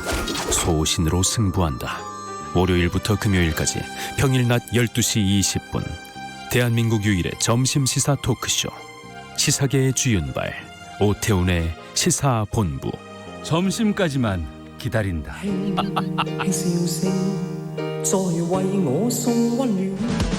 요즘 저널리즘 비평계의 아이돌이라고 사람들. 언론 비평계의 아이돌. 아, 진짜 너무 똑똑해. 똑똑한데 말도 잘해요. 근데 게다가 예의도 바릅니다. 언론 비평계의 아이돌 정준이가 진행하는 KBS 열린 토론. 평일 저녁 7시 20분. 많은 청취 바랍니다.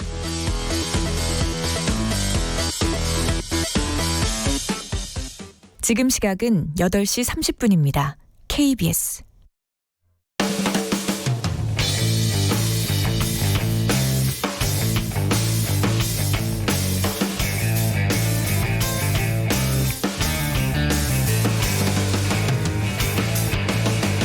김경래의 최강 시사.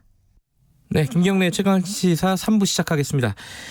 무려 1964년도 일입니다. 1964년도에 성폭행을 당할 뻔했던 피해자가 가해자의 혀를 물어서 혀가 조금 떨어져 나갔대요. 그런데 정말 여기서부터 말도 안 되는 일이 벌어졌는데 이 피해자가 성폭행 피해자가 가해자가 돼가지고 법적인 처벌을 받았어요. 가해자는 거기에 합당한 처벌을 받지도 않았고요. 그리고 피해자는 평생 동안 이 상처 때문에 어렵게 지내왔습니다. 근데 이 사건이 검찰 법원을 거치면서 확정이 됐었는데 이 할머니께서 지금 이제 할머니가 되신 거죠. 재심을 신청을 하신다고 합니다. 이게 참 저는 이 뉴스를 보면서 아니 이게 시대가 그때 그랬던 것인지 아니면 검찰 법원이 도대체 우리 사회가 뭐가 잘못된 것이었는지 굉장히 좀 난감한 뉴스였어요. 지금 이 할머니와 함께 이 재심 청구 진행하고 있는 한국 여성의 전화 여성인권상담소 최선혜 소장님 연결해서 관련 얘기 좀 여쭤보겠습니다. 소장님 안녕하세요. 네, 안녕하세요. 오늘 기자회견 하신다고요? 네, 오늘 1시에 부산지방법원 앞에서 기자회견 진행합니다. 할머니가 연세가 지금 70이 넘으셨죠? 네네. 건강은 하신가요? 지금 연세가 많으셔서. 네네, 아주 존경하십니다. 그래요. 네, 그건 다행이네요. 네. 자, 이 소장님께서는 이 사건을 처음 어떻게 들으셨습니까? 2018년도 이제 한국에서 미투 운동이 한참이실 때 네. 그 부산에서 서울로 좀 직접 오셨어요. 예. 그래서 상담을 하시면서 좀 본인이 이런 했는데 이제 와서 좀 이런 억울함을 풀고 싶다. 네. 이런 이야기들을 했었습니다. 2018년도에 나도 이걸 사회에 문제 제기하겠다 이렇게 네네네. 할머니께서 스스로. 네네. 그랬군요. 자, 제가 간단하게 말씀을 드렸지만은 조금만 자세하게 여쭤볼게요. 이게 1964년도에 할머니가 18살 때입니다. 이때 어떤 일이 벌어졌는지 간단하게 설명을 듣고 나서 그 다음 얘기를 이어나가면 좋을 것 같아요. 네네. 그 가해자가 아마 피해자 이제 집으로 오는 피해자분 이제 친구를 좀 따라왔는데 네. 집 앞에서 계속 가지 않으셨던 거죠. 네. 그래서 피해자가 좀 친구와 그 가해자를 마주치지 않게 하려고 좀 친구를 다른 길로 보내고 본인은 이제 가해자를 친구와 다른 길로 안내하면서 피해를 입으셨습니다. 그래서 가해자가 이제 피해자를 뭐 3번이나 쓰러뜨리고 그 네. 과정에서 이제 피해자가 머리를 뽑기도 했는데요. 이때 이제 가해자가 이제 입을 다물고 있는 피해자의 이제 입을 열려고 코를 막았고 그러면서 이제 피해자가 입을 열게 되면서 이제 혀를 깨물었던 거죠. 방어하기 위해서. 예, 근데 피해자분께서는 이제 생각하시기는 그때 이제 숨이 막혀서 살기 위해 깨물었다. 그게 혀인지도 몰랐었던 상황이다. 이렇게 기억하고 계십니다. 그거는 뭐 되게 당연할 것 같은데 뭐 그 상황에서 뭐 의도적으로 뭐 계획해서 뭐 하기는 뭐 어려운 상황일 것이고. 네네. 근데 당시에 이게 이제 뭐 경찰 수사를 했을 거 아닙니까, 그죠? 네네. 근데 왜 정당방위로 인정을 받지 못하고 오히려 가해자가 됐는지 할머니가 왜 그런 거예요, 그때는? 일단은 판결문 보면은 네. 당시에 재판부 인식이 좀 상당히 문제적이라고 볼 수 있는데요. 네. 앞으로 이제 앞에 이제 말씀드렸던 가해자의 행위가 뭐 피해자가 반항을 못하게 한 행동까지는 아니다. 뭐 가까워서 소리를 지르면 도움 받을 수 있었다. 이제 이런 이유들을 언급했고요. 네. 그다음에 이제 피해자가 가해자와 뭐 이야기를 주고받고 길을 안내한 것이 뭐 피해자의 사춘기 호기심이다. 그리고 가해자가 피해자에게 성폭력을 행사하는 원인이 피해자에게 도의적인 책임이 있었다. 이런 문제적인 내용도 판결문에서는 볼 수 있습니다. 그래서 이런 내용으로 상당성이 넘어섰다 해서 정당방위가 인정되지 않은 것으로 되어 있습니다. 도의적인 책임이 있다고요? 그건 무슨 말이에요, 도대체? 전형적으로 피해자 비난인 거죠. 피해자가 말을 걸었고 같이 이야기를 했으니까 가해자가 그렇게 착각하게 만든 게 아니냐. 그런 이제 말도 안 되는 이유였던 것 같습니다. 그러니까 피해자, 말하자면 쉽게 얘기하면 피해자 당신이 잘못한 거다. 네네. 맞습니다. 그게 그 판결이 확정이 됐다는 거죠, 그죠? 그렇죠. 1심 판결이었고 그 뒤에 그걸로 확정이 됐습니다. 그러면 할머니는 그걸로 징역까지 살으셨다고요? 네. 일단은 그게 구속 수사가 진행이 됐습니다. 할머니를 구속시켰어요? 네. 심지어 구속이 됐어요. 구속 수사를 했고 나중에 징역은 몇 개월? 징역은 6월에 집행유예가 나와서 오히려 이제 확정 판결 났을 때는 나왔는데 이제 이게 구속 수사 진행되면서 6개월 동안 이제 수감되어 있었던 것이죠. 그 가해자분 있잖아요. 네네. 그 사람은 어느 정도의 처벌을 받았습니까? 일단은 가해자 같은 경우에는 그 강간 미수로는 기소가 되지 않았고요. 네. 심지어 가해자 같은 경우에는 막 10명 이상이 막 피해자 집으로 쳐들어오고 막 칼로 협박을 하고 이렇게 했는데도 저희가 알고 있기로는 불구속으로 수사 진행이 됐고 역시 집행유예 처분을 받았습니다. 집행유예 처분을 받았다. 네네. 그리고 강간 미수로는 기소조차 되지 않았다. 네네.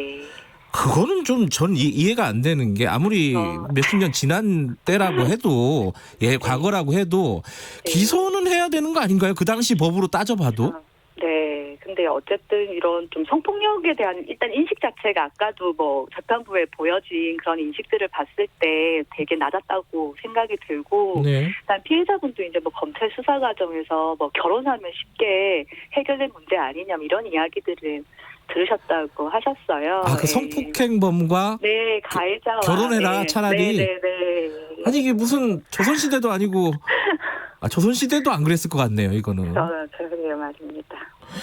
그런데 정말 저는 기사를 읽으면서 정말 어이가 없었던 거는 이제 나중에 이 할머니께서 수사 도중에 구속돼 있는 상황에서 아버지가 그 가해자와 합의를 했어요. 근데 돈을 준 사람이 아버지라면서요. 네. 그거는 도대체 그러니까 이 자기 딸이 이렇게 징역을 살 것 같으니까 합의를 한 거잖아요. 네네. 근데 가해자한테 돈을 주고 오히려 합의를 해야 되는 그런 상황이었다는 거죠. 그렇죠. 네, 맞습니다. 네. 요거까지는 파악이 안 되셨을 수도 있는데 그 가해자는 지금 생존해 있습니까? 그거는 아직 그죠? 파악이 거기까지는 파악이 안 되셨을 것 같고. 예. 근데 사실 이 사건이요. 요번에 할머니의 사실상 용기 있는 문제 제기로 이렇게 공론화가 됐지만은 그 전에도 이런 법조계에서는 굉장히 유명한 판결이었다면서요? 네네, 좀 문제적이었다고 이야기 됐고 학계에서도 좀 비판 목소리가 높았던 판례로 알고 있습니다. 네. 그럼 재심이 진행이 아직 이제 내일 신청을 하시는 거죠? 재심 신청을? 오늘 청구. 오늘요? 오늘 청구를 하면은 그게 이제 사실 재심이라는 게 어렵잖아요. 법원에서 받아들이는 게. 어떤 전략을 갖고 계세요? 변호사분들은? 일단은 좀 수사의 위법성 밝혀내는 게 좀 중요한 것 같은데요. 네. 일단 피해자께서 기억하고 계시기로는 아무런 고지나 왜 구속됐는지도 모르고 그냥 검찰 조사 받으러 갔다가 바로 거기서 구속됐다고 하시거든요. 네. 그래서 약간 당시 좀 검찰 수사 쪽에 문제가 있었던 것 같아서 그 부분에 대해서 조금 초점을 맞추려고 하고 있는 것으로 알고 있습니다. 근데 걱정이 되는 거는 이게 1960년대 일이고 기록 같은 것들이 제대로 남아 있느냐 어떻게 파악하고 계십니까? 그렇죠. 저희도 이제 좀 재심 기시까지 저희가 2018에 이제 피해자분 만났고 좀 시간이 걸렸잖아요. 그 기간 동안 저희도 이제 기록 확보가 좀 중요한 문제였는데 좀 너무 오래전 사건이니까 역시나 확보하는데 좀 많은 한계가 있었고요. 근데 좀 이 사건이 아까 그 기자님 말씀하신 대로 좀 주목받고 중요한 사건이어서 혹시 다른 쪽에 좀 기록이 있지 않을까 해서 지금 노력하고 있습니다. 혹시 이 부분에 관한 기록을 갖고 계신 분들은 한국 여성의 전화 쪽으로 연락을 주시면 도움이 많이 될 것 같습니다. 그죠? 네. 할머니 얘기로 잠깐 돌아가면요. 2018년에 스스로 찾아오셨다고 했잖아요. 네네. 그때 지금까지 어떻게 살아왔다 이런 얘기를 들으셨을 것 같아요. 네네. 그 뒤에 어떤 인생을 사셨습니까? 굉장히 힘드셨을 것 같은데 어떠셨어요? 네. 일단은 좀 여러 가지 사시면서 많은 어려움들은 있으셨다고는 알고는 있는데요. 근데 일단 이제 피해자분께서 가장 호소했던 건 본인이 성폭력 피해자고 계속 자신의 어떤 무죄나 이런 것들을 주장했음에도 불구하고 어쨌든 가해자로 유죄 판결을 받았잖아요. 그런 것들이 좀 이분 삶에도 그렇고 여러 가지 좀 부정적인 영향을 있었던 것 같았고 그다음에 이제 6개월 동안 본인이 이제 구속되고 유죄 판결 받았던 게 좀 피해자분께서는 좀 많은 가장 큰 고통이고 어려움이라고 말씀하셨습니다. 재심 판정을 만약에 받게 돼서 승소를 하게 되면은 손해배상 청구나 이런 것들도 당연히 이어져야겠네요. 그 이후에. 그죠? 그렇게 생각하고 있습니다. 그런데 2018년도에 찾아올 때 그 미투 운동이 사실 그때 한창이었지 않습니까? 우리 사회가? 맞습니다. 거기에서 용기를 얻으신 거죠? 사실. 네네. 어떤 말씀하셨어요? 오셔가지고? 일단 피해자분께서 당시 이제 뒤늦게 공부를 하시고 이제 자기 삶에 대해서 좀 돌아보는 시기셨는데 이제 그때 이제 미투 운동이나 이런 것들을 보고 아직까지 이제 많은 여성들이 여성 폭력 문제에 이제 노출되어 있고 그런 어떤 삶에 대해서 많이 분노하시고 그 다음에 이제 본인 같은 여성들이 많을 텐데 본인이 좀 이렇게 재심을 청구하고 사건을 해결하려고 하는 이 과정이 좀 그 여성들에게 좀 힘이 되지 않을까, 용기가 되지 않을까, 이런 마음이 있으셨고 또 그런 마음으로 지금도 이제 이 재심을 이제 시작하려고 하시는 겁니다. 공부를 시작하셨다는 게 할머니가 어떤 공부를 시작하셨다는 거죠? 뒤늦게 이제 그 중고등학교, 대학교까지 공부를 하셨고요. 그때 이제 대학교 이제 졸업 논문을 준비하시면서. 그때 거의 이른 되셨던 나이인데 그때 그렇군요. 뒤늦게 진짜 학부열을 이렇게 하시다가 이제 공부를 하시다가 본인의 인생을 다시 한번 되돌아보신 거군요. 네, 그래서 좀 주위에 지지하는 사람들도 만나고 이제 이런 것들이 좀 용기를 내시는데 또 크게 좀 조였던 것 같습니다. 근데 이게 그런 부분들은 제3자들은 상상이 되지 않는 얘기지만은 이게 어쨌든 노출이 되잖아요. 본인이 어떤 방식으로든지 이름도 노출이 되고 자신의 프라이버시인데요. 그 부분이 가장 힘드셨지 않을까라는 생각이 들어요. 어떤 말씀을 하셨어요? 일단 저희도 이제 이름이나 이제 노출에 대해서는 좀 이렇게 말씀을 드렸는데요. 선생님께서는 괜찮다. 난 내 이름을 가지고 좀 이 부분에 대해서 이 문제를 알리고 싶다. 이런 좀 의지가 있습니다. 예. 자, 재심은 뭐 시간이 많이 걸리겠죠, 아무래도? 그렇죠. 일단은 재심 개시 여부가 관건인데요. 네. 예. 알겠습니다. 그렇습니다. 오늘 예. 기자회견 잘 하시고요. 재심 결과들 진행 사항들 보면서 저희들이 한 번 더 여쭤볼 네네. 기회가 있을 것 같습니다. 네, 자, 많은 관심 부탁드리겠습니다. 네, 오늘 연결 감사합니다. 네. 한국 여성의 전화 여성인권 상담소 최선혜 소장이었습니다.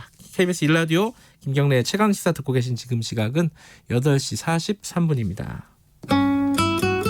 지금 안 그래도 어려운 출근길 사고까지 많이 나고 있는데요. 영동고속도로 강릉 쪽은 서창문기점 부근에서 사고를 처리하고 있고 더 가서도 반월터널 부근에서 부곡까지 8km, 용인에서 양지터널 쪽으로 6km 구간이 막히고 있습니다. 서울 외곽고속도로 판교에서 구리 방향으로는 판교분기점 부근 2차로에서 사고가 발생했고요. 경인고속도로 서울 쪽은 부천에서 신월 쪽으로 막히는 가운데 부천 부근에서는 사고까지 발생해 더 주의하셔야겠습니다. KBS 교통정보센터였습니다. 공정하고 깊이 있게 오늘 하루 이슈의 중심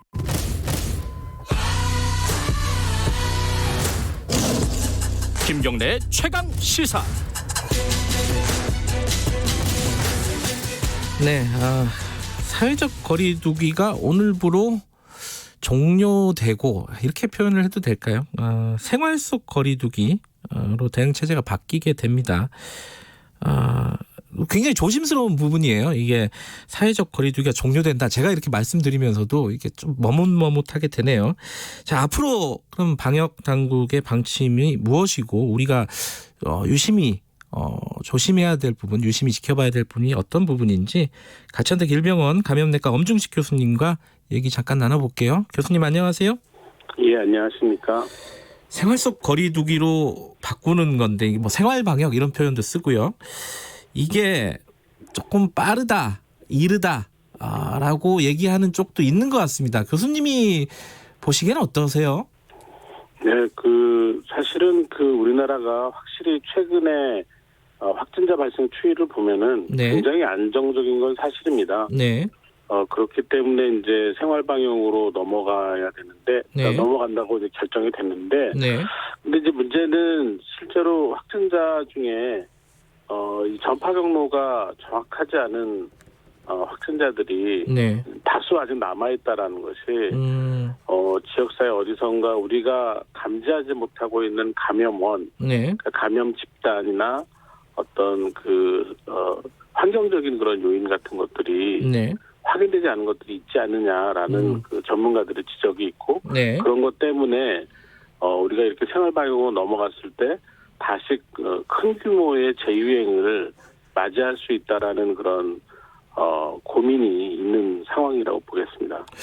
근데 이제 어떤 대응 방침이나 이런 부분들을 결정을 할 때는 뭐 감으로 결정을 하는 건 아닐 거 아니에요? 방역 당국이나 정부에서, 그죠? 뭐 어떤 기준이 있을 것 같은데 지금은 이렇게 넘어갈 수 있는 기준이 도대체 뭔가, 이게 사실 궁금해요.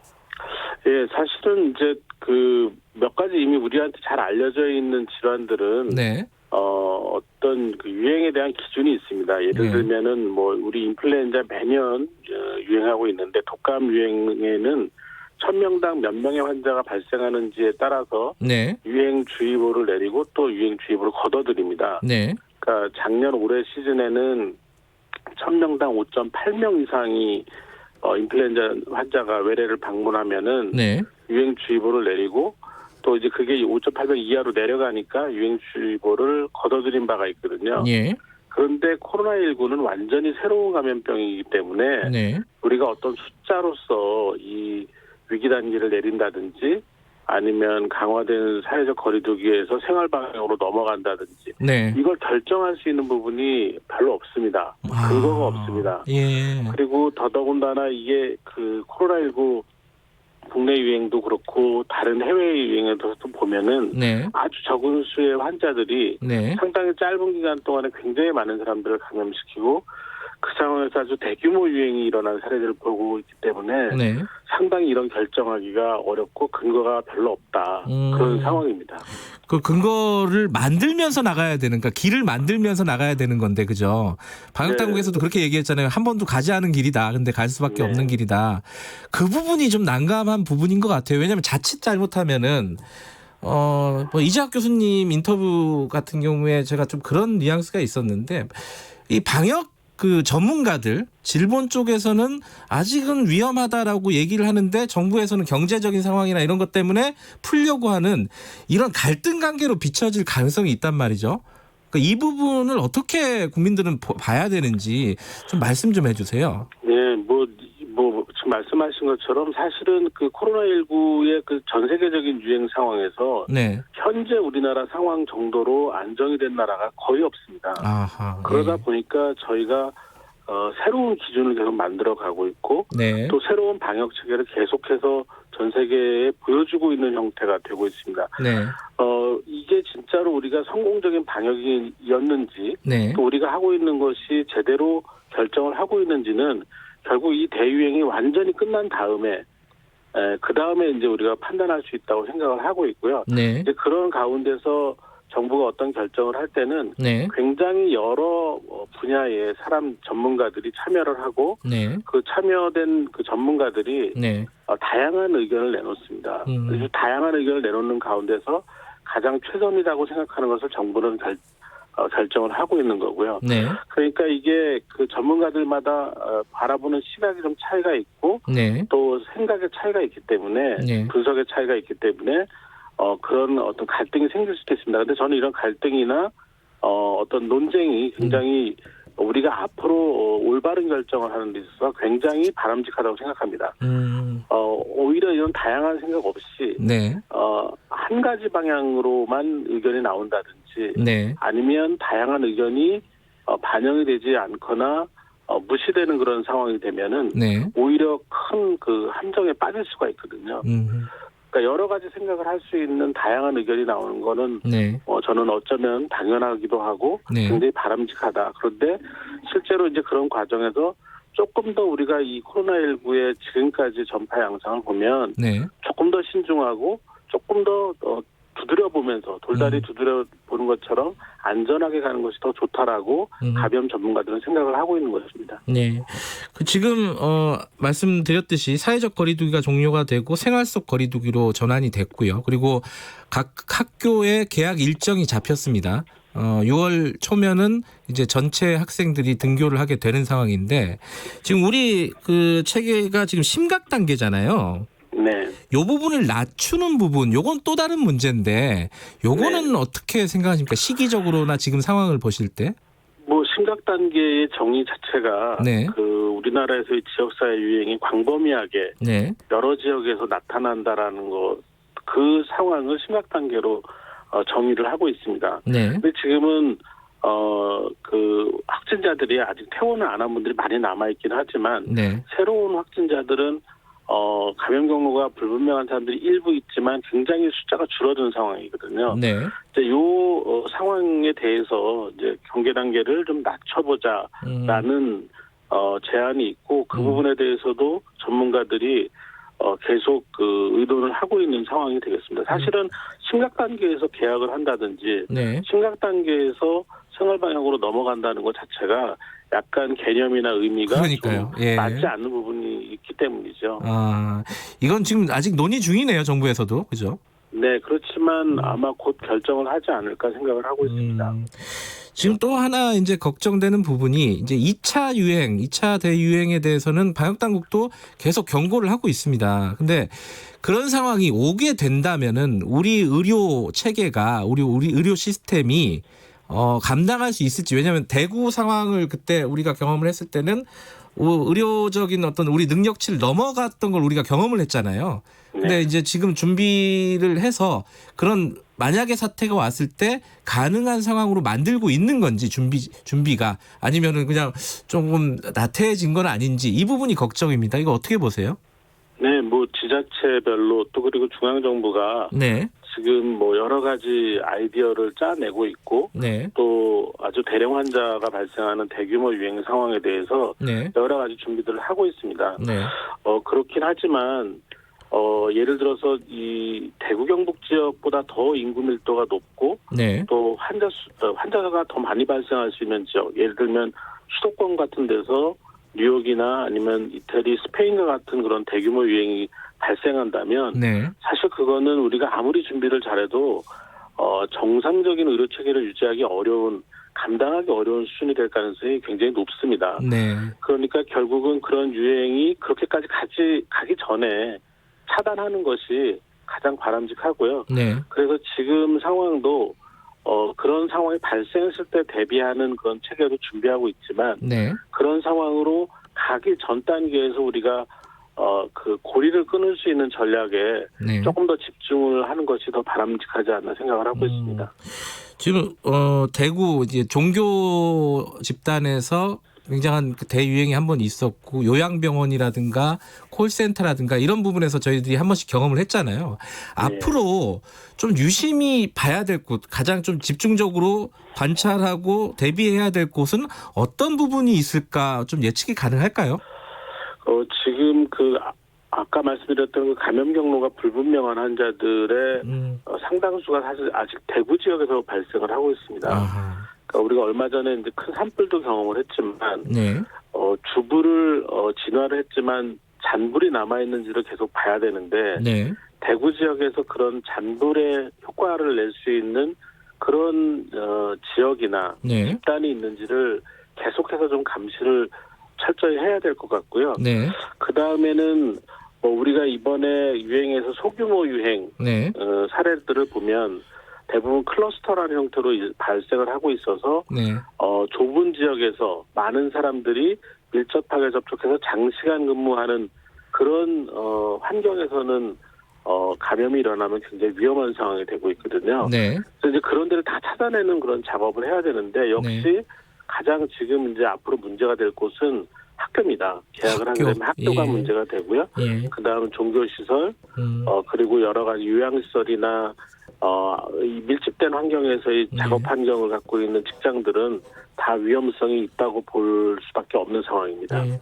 대구 지역의 잔불 그리고 이제 지금 계약을 하는 학교들 여기를 좀 유심히 봐야 된다라는 말씀이시고 이게 제가 요거 하나 좀 여쭤보려고 했습니다. 지금 전문가로서 지금 미국하고 중국하고 많이 싸우잖아요. 네. 바이러스가 시장에서 나왔느니 연구소에서 나왔느니 뭐 그런 보고서가 곧 나올 것이라는 등 뭐 이런 여러 가지 말들이 나오고 있는데 전문가가 보시기에 이런 논쟁은 어떤 의미가 있다고 보세요? 저는 지금까지 상황을 보면 정치적 논쟁이라고 보고 있고요. 네. 실제로 이런 그 의학적인 측면, 네. 감염 측면에서 보면은 아마도 지금 특히 이제 이게 어떤 연구소나 이런 데서 디자인된 그런 네. 바이러스라고 지금 계속 논쟁을 하고 있는데 이 부분은 단시간 내에 밝혀지기는 어려울 것 같고요. 네. 실제로 지금까지의 그 결과들을 보면은 가능성이 매우 낮다고 생각을 하고 있습니다. 아하, 예. 지금 이제 생활 속 거리두기 마지막으로요 하고 있는데 국민들에게 이런 부분들은 꼭 지켜달라 한 말씀 듣고 마무리하죠.